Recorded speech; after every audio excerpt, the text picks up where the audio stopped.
What's up guys? Today's video I'm going to show you how you can change the notification sound for your different applications. So first of all, head over to your settings. You will see a page like this.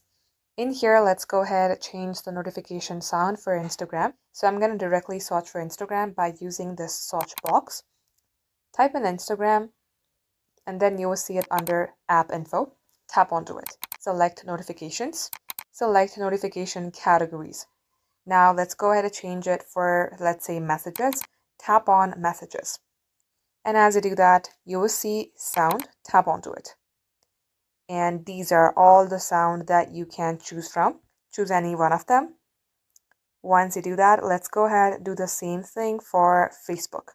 So I'm going to go back to my settings, search box, and then type in Facebook. Select Facebook under app info. Tap on notifications.